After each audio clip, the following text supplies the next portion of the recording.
Welcome everyone to MailFuzz TV. I am Peter and today I'm going to be talking about the X-Files Season 3 Episode 9. It's called Nisei. I think I'm pronouncing that correctly. So spoilers for the episode as always. It's been a little bit of a while since I did the last episode. Things got busy, especially in October. But I'm happy to be back doing X-Files. Even though this episode, I'm not like 100% sure how I feel about it. For one, it ends on a to be continued. It's a two-parter effectively. So I don't have resolutions yet to anything going on. So it's hard to feel confident about how I feel in that sense. But I feel conflicted because I think some of the mystery, feels a little disconnected to me as I was watching the episode. However, I do think the opening sequence of this episode is one of the best openings that any episode of this show has had up until this point. The opening sequence is we're kind of following this train, just kind of through a normal day, and then it's nighttime, and a bunch of sort of old Japanese men come to the train, and then they're working on an autopsy, which it's revealed by the end of the scene that it's an alien, and honestly, I mean, I could have guessed that. It's the X-Files. But it's all this shady experiment going on, and it was already kind of cool. It was kind of a weird place for this secret experiment to be taking place. And then all of a sudden, a SWAT team bursts in the back of the train and shoots them all. So, like, the opening had mystery, it had intrigue, and then it had kind of a shock value to it. And then the SWAT team zip up what we finally see as an alien. And I thought the entire opening was very good. I also kind of like the idea that Mulder got footage of this because the security camera footage inside the train was picked up on like satellite, and some guy on his video drone style capture satellite was able to get footage of it and was selling it for $29.95 plus shipping and handling. I liked all this stuff, but once they started to get to investigating things, I felt like we were just being sent on weird different directions for Mulder and Scully, and they do kind of connect a little bit by the end because it feels like they're investigating the guy who got the footage, but when they get there he's dead, right? He's got a bag over his head and he's been shot, and then they see someone running from the scene of the crime, which is this Japanese man that Mulder races after, and the guy actually pulls out some martial arts on him, funnily enough, but Mulder's got a second gun, so he deflates the situation, but as soon as they've got him arrested, Skinner shows up in person. He's traveled to this state that they're in and says, hey, he's got diplomatic immunity. That's a Lethal Weapon 2 joke. If you've not heard me make that joke before, that's what he's basically saying this guy has, is that he's off the table. They're not allowed to arrest him. This is going to be an international incident if we don't just let him go. And Mulder's like, but he's a murder suspect. There was a dead body. He fled from the scene of the crime. What are you talking about? But Mulder stole his briefcase and hadn't handed it into evidence, and inside that briefcase is a bunch of satellite photos looking at a ship. And that sort of sends Mulder on a path of investigation that separates him from Scully, who goes to investigate a name that was on like the list. There's basically a list of names in here, and there's like a name circled, or it's the woman who knew the guy who made the videotape. Either way, she stays in the town they're in and goes to see this woman who knows the guy who sold the videotape that Mulder was watching, whereas Mulder goes to the lone gunman to try and figure out what these satellite photos are of, and then investigates that further. So they kind of, this is a good 15 minutes into the episode at least by the time we get here. And then they split up into the two different paths. And it feels like they're both wildly different in terms of what they're actually looking at. Like I said, there is a slight connection ultimately by the end, because Scully's remembering this face of a scientist who was there when she was, quote-unquote abducted last season. And that's what all her plot revolves around, is that she goes to see this woman, and she finds what's effectively an entire support group of women who immediately, as soon as they see Scully, all go, wait a minute, you're one of us. You've been abducted. We've all got these marks on the back of our neck. We've all had these little implants put inside us, and so on, and you don't remember us yet. All you remember is the light and maybe some quick flashes, but it'll come back to you in time, and we've all been taken multiple times. And on top of that, the woman who Scully was even there to see is in hospital because she's got, like, numerous cancerous tumors inside her body, and they believe that this is going to happen to all of them, that this is a result of the experiments, the abductions, and yada, yada, yada. So a lot of this plot is Scully sitting there kind of dumbfounded and just being in awe that this stuff has been brought up, that they're being very accurate about the experience they describe. And it does have a little bit of a surprise factor. Like, the way that they all just kind of, like, are comfortable talking about this and approach her, and even the fact that this comes up at all in this episode did kind of come out of nowhere. And it feels like it hits Scully that way. So in that sense, Scully's in the same place as the audience, but we're reacting in a very similar fashion. So I don't think that's poorly done by any means. But it does feel random. It does feel out of nowhere the way this invades the episode. And it ends up being Scully's entire plotline, whilst Mulder's off investigating all the other stuff. And, you know, it's not bad per se. I mean, it definitely leads to a point where when she goes to check what this little implant is that she got off of one of the others, or maybe it was her own. I think it was one of the others, though. And the computer guy looks at it and says, "Oh, this is like a computer chip of some kind, and it's it's man-made. It's very advanced. It's denser than any chip I've ever seen, but it is man-made." And well, Scully asked that question. He's like, "Yeah, what else would it be?" So he gives a list of different names that this could be, and then he describes like what it might be used for, and talks about a bunch of different things. But one of the things that perks her interest is this idea that he's even heard of early testing on this idea that you can use it to like have people with disabilities use their brain to control computers and things like that. So this idea that it's tied to the brain and that it was implanted in the back of her and the other lady's necks is maybe getting her brain going a little bit and making her think that maybe that's what this is about. But it does certainly suggest, between that and then the fact that she's like recognizing this Japanese scientist from the time she was being experimented on, it does kind of paint this idea that she was not taken by aliens. She was taken by people, and people did something to her. And it's just been presented. It's almost like making it look an alien abduction was kind of covering up what the truth actually was. Which is not something Mulder's going to be enthusiastic to hear, because he loves the proper conspiracy, like the alien conspiracy. Even though the idea of the alien conspiracy is actually just the fake conspiracy on top of the real conspiracy, because the conspiracy is even deeper. It's something that should appeal to him, but he's so hell-bent on what he believed the alien stuff that he's he's still getting frustrated at Scully for not believing and all the rest of it. The same old stuff when they meet back up again. But the Mulder side of this episode kind of like just feels like it's going all over the place. I mean, the one thing that's very consistent is that there's definitely people trying to clean up whatever this is. They're trying to cover it up, right? So the guy who sold the videotape, who got the footage, he's been shot dead.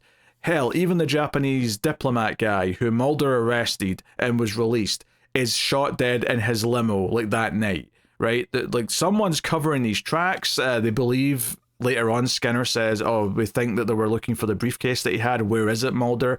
He's waiting for Mulder back at his apartment when he finally comes back to the city.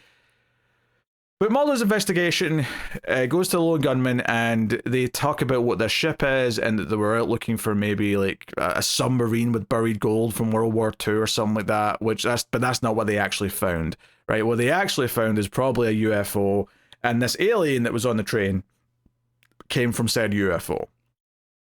That's what the rest of the episode kind of implicates, and Mulder's straight up saying by the end.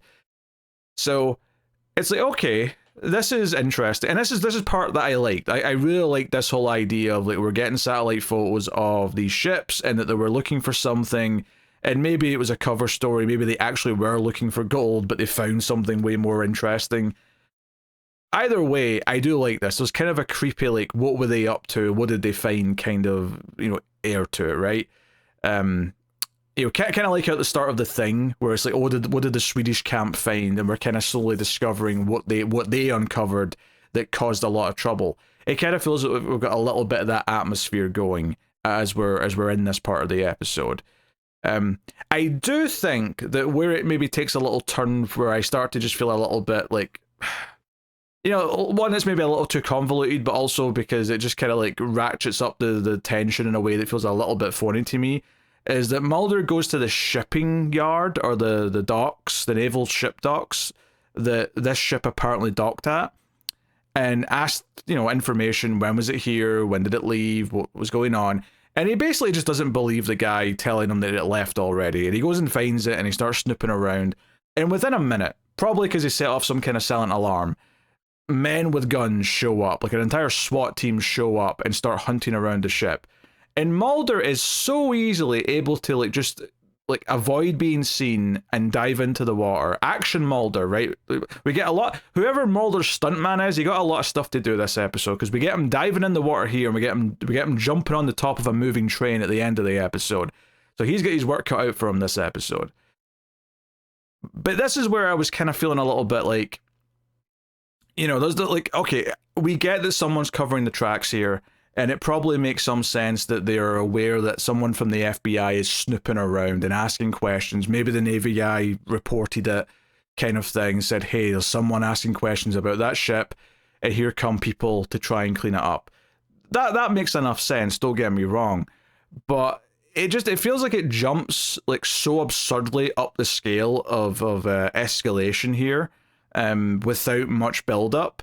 And I think part of that is because it wants to be there for the rest of the episode, because it wants to sort of ramp up this idea that things are closing in and whatnot. But I almost given that the episode's cliffhanger revolves around the idea that Mulder's going after this train, which is moving again, right? And there's been more Japanese guys hanging around the train. They've put what looks like a walking alien onto the train, or possibly an alien-human hybrid, because apparently that's what the experiments were for, at least back in World War II. The Japanese scientist that Scully's recognizing was apparently doing insane kind of evil tests, exposing prisoners of war to various plagues and doing all sorts of experiments on people that were inhumane. Very much in the same way that people talk about weird Nazi experiments in World War II at camps and things like that. And I kind of like that part, because that was kind of creepy, and it was kind of oh, this is really, fringe science, madman stuff. And I was kind of I think I'm kind of into the mystique part of this plot line, but the government cover-up part of it is the part that feels a little bit tired and convoluted to me. And I don't know if it's just because X-Files has done this a bunch at this point. But whenever there's a scene of Skinner or Mr. X, who shows up later to Scully and says, hey, stop him from getting on that train. If he gets on that train, he's a dead man. He cannot get on that train. Every single time they say really canned phrases, I don't know, you need to listen to me, or stop it, you're wasting time, damn it. No, someone, you're really barking up the wrong tree here. Or Skinner does it a lot as well. Skinner has a lot of these sort of canned phrases that are basically I can't actually talk about what we're actually talking about. And I don't even really know exactly what we're talking about, but I'm going to be very serious the entire time. Those scenes are starting to feel a little bit tired to me, where it just kind of feels that we're doing the same kind of dance of dancing around whatever it actually is every single time.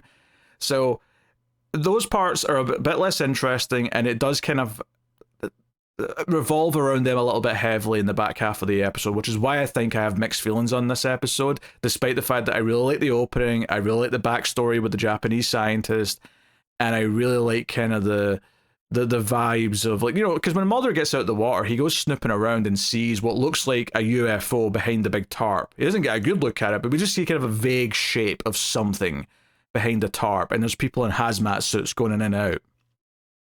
So they've found something. They're looking at it, and they're exploring. And it maybe and this seemed to be not Japanese people. This seemed to be Americans who have probably taken this ship in. They've taken this stuff, but the alien on the train was something that the Japanese scientists and / agents were able to get that away from them at first, at least, until this SWAT team showed up and murdered them all. Maybe. That said, though, they're back at the train, or at least some Japanese people are back at the train later on the episode, so I assume they're all working for the same team. It's hard.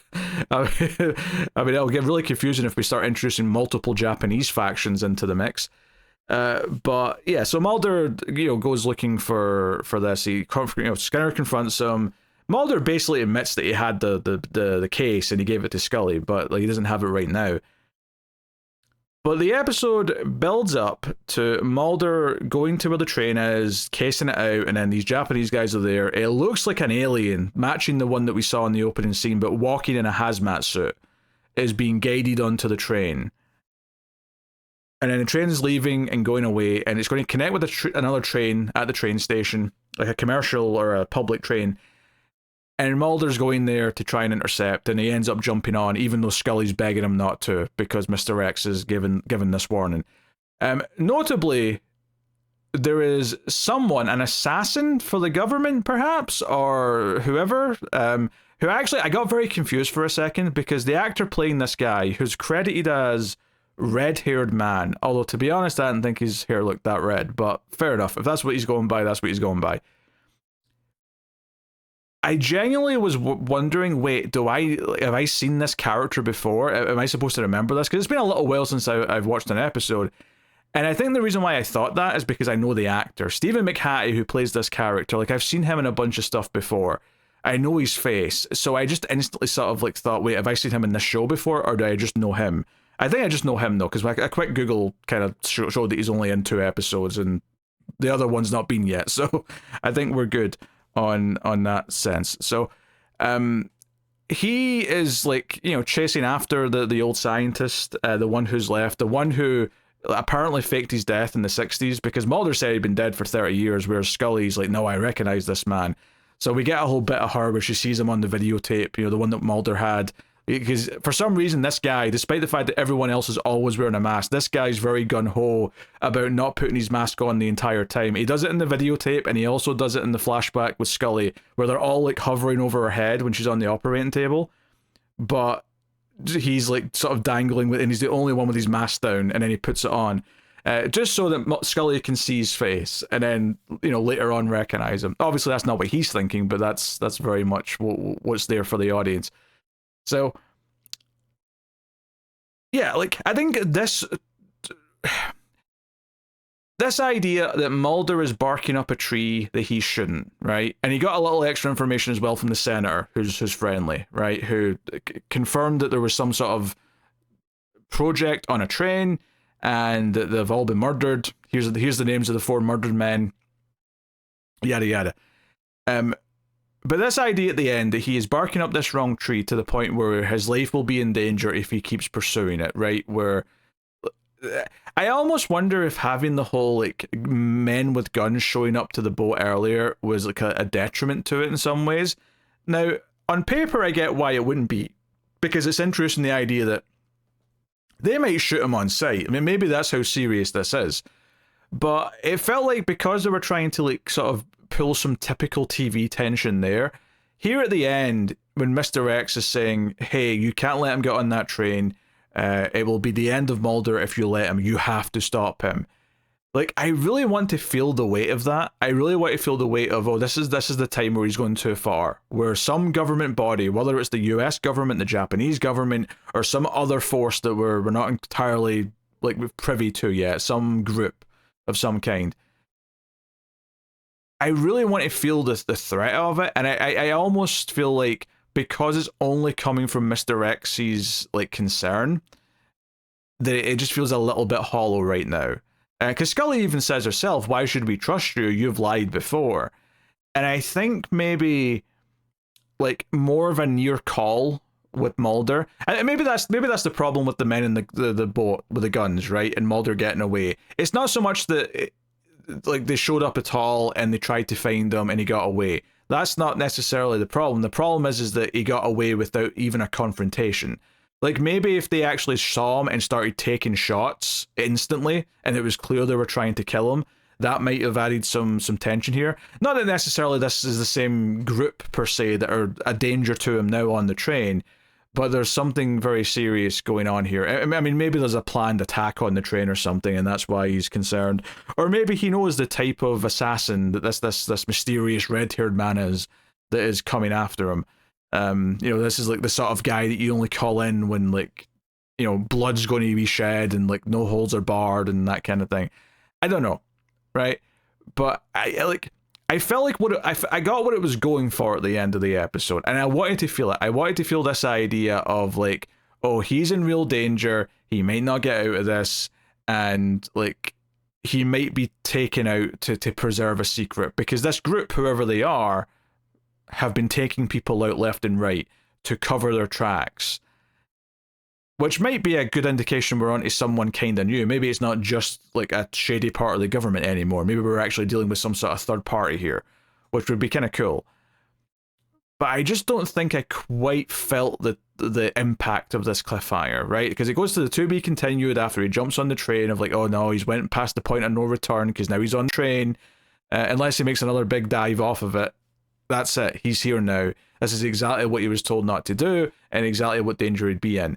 So, I don't know, I'm curious. And it's hard to judge. That's the thing, right? So as much as I'm saying I wished I felt this cliffhanger better, I wish I cared or felt the weight of Mr. X's warning a little bit better, it's entirely possible, and I acknowledge this, that the next episode will make it all feel genuine. The next episode will completely 100% make it feel like, no, his warning was correct, and it's going to feel like, obviously I don't think Mulder's going to die, I know he's not, but maybe he will get out of this, just by the skin of his teeth, and no more. Maybe he will have a close call, maybe it will go bad, maybe he'll be in the most jeopardy that he's arguably been in the entire show.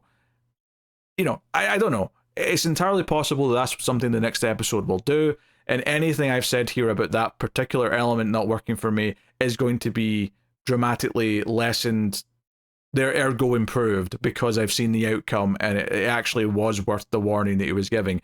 But at least on this side of it, it feels a little bit hollow. That said, though, my complaints to some of the convoluted like cover-up stuff and like people talking around things, I mean, that's something that's always been in the show, and it's something that even at the start of the show I said was that maybe not always going to be to my taste. I think in this episode it was like, because I think the actual history that they were teasing of these scientists and this autopsy and the ship finding the UFO was actually very interesting on its own. So whenever we actually went to more generic scenes of Skinner just talking around things and being like, you're going too far, Mulder, you have to rein it back in. The people are, from up top are coming down on me and I can't be part of this.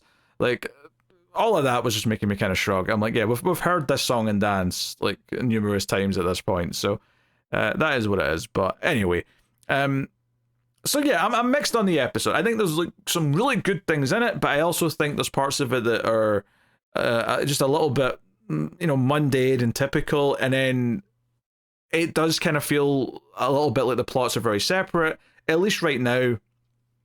Like I said, it's a two-parter. It's impossible to know how I'll feel once I've seen both parts.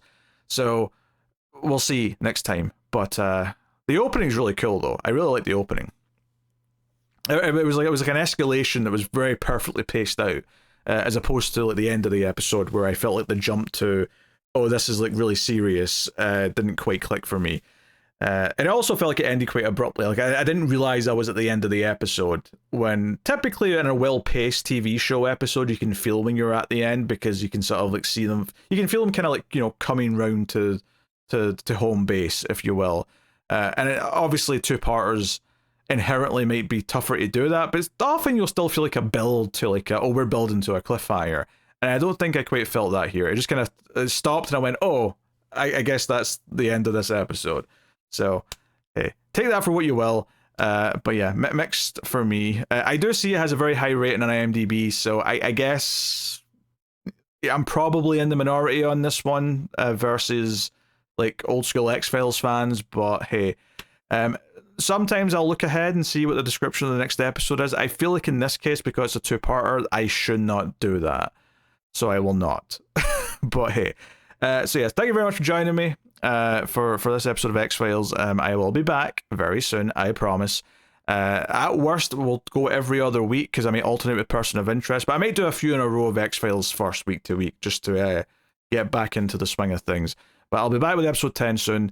Let me know what you thought of this one in the comments, like, subscribe, all that stuff, and of course you can support all the shows via patreon.com/MailFuzzTV or via YouTube membership. Thank you to everyone who already does support us.